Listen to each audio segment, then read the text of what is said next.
আসসালামু আলাইকুম বন্ধুরা, কেমন আছেন সবাই? আশা করি সবাই ভালো আছেন। তো দেখেন, আজকে এক রাতে আমাদের এদিকে বন্যা হয়ে গেছে। এই যে দেখতে পাচ্ছেন পানি, আর এই যে ধান ক্ষেত আছে সব কিছু তলায় গেছে। ধান ক্ষেত একদম পানির নিচে তলায় গেছে। দেখেন এই যে এটা আমাদের কিন্তু ধানের বিল, ঠিক আছে? এটা ধানের বিল, দেখেন একদম ধানের গাছের উপর দিয়ে পানি চলে গেছে। আর এখানে আমরা করতেছি, আর মানে এটাকে কি বলেন আপনারা আমরা জানি না, তবে আমাদের ভাষায় এখানে এটাকে বলে টেপাই। মানে এখানে আমরা মাল্লির উপরে মানে আইলের উপরে বসাইতেছি, ঠিক আছে? এখানে দুইটা আছে, এখানে একটা, আর দেখতে পাচ্ছেন যে এখানে একটা আছে, দুইটা বসাইতেছি। এখানে মাছ পড়বে, ঠিক আছে? তো এখানে খোরাখুরির কাজ চলতেছে, পাশুন দিয়ে আমরা মাল্লিটা একটু কাটতেছি পানির স্রোতটা যাওয়ার জন্য, এটা বসাবো আর কি। আমাদের এখানে এক রাতের মধ্যে বন্যা হয়ে গেছে। এখানে দেখতে পাচ্ছেন পাশে পাট ক্ষেত আছে, পাট ক্ষেতের আইলের মধ্যে আমরা বসাইতেছি। তো দেখবো আমরা ট্রাই করে যে কতটুকু মাছ পড়ে, ঠিক আছে? তো আমরা প্রথম থেকে শুরু করে লাস্ট পর্যন্ত দেখবো আসলে মাছ পড়ে কিনা, কারণ নতুন পানির মাছ এখানে গত রাতের বৃষ্টিতে বন্যা হয়ে গেছে। তো এক রাতে আসলে মাছ কি আসলো কোথা থেকে না আসলো, কারণ একটু আগে মানে 2 দিন আগেই এই যে ধানের বিলটা দেখাইলাম, এই বিলের মধ্যে আসলে কোনো পানি ছিল না। তো হঠাৎ করে পানি আসলো, আর হঠাৎ করে দেখি মাছ হয় কি না। তো এটাই আজকে অভিজ্ঞতা জানাবো। এই দেখেন ধান এখন আমাদের দেখে কাটাকাটি হয় নাই, সব ধান পানির নিচে তলায় গেছে। তো এখানে আজকে দেখবো ট্রাই করে, ঠিক আছে?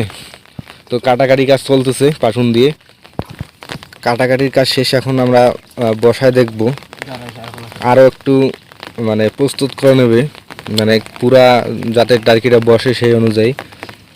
কমপ্লিট, এখন শুধু আমরা বসাবো। দেখতে পারতেছেন অনেক সুন্দর করে কিন্তু আমরা কাটছি।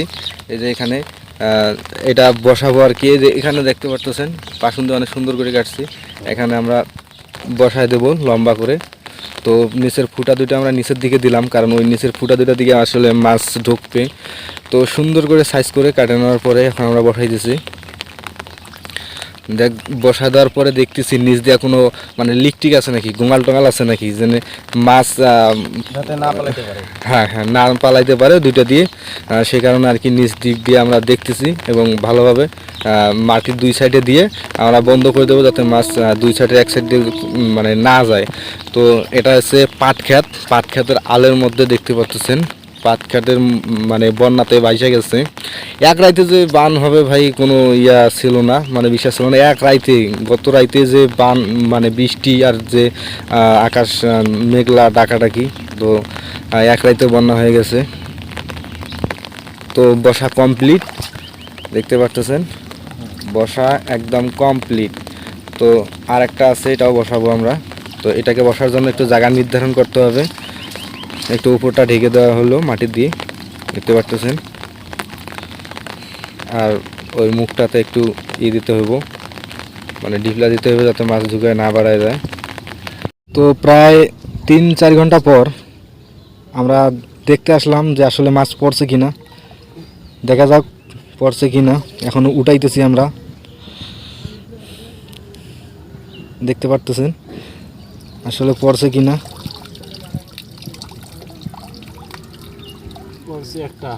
একটা পড়ছে, দেখা যাক।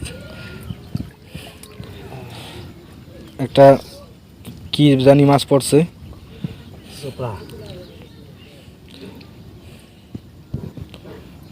দেখা যাক। এই যে পড়ছে একটা, তো 2টা মাছ পড়ছে, দেখতে পারতেছেন এখানে 2টা চোপড়া পড়ছে। এই যে এইটা আর এইটা পড়ছে, একদম দেখতে পারতেছেন ডিম, একদম পেটের ভেতরে ট্যাপটাপা ডিম, ডিমওয়ালা মাছ পড়ছে। আর এইটা পড়ছে এখন পড়ছে। তো আমরা আবার বসায় রাখতেছি, আবার বসায় রাখলাম, দেখা যাক। আবার কিছুক্ষণ পরে এসে আবার জারবো, দেখি পড়ছে কিনা।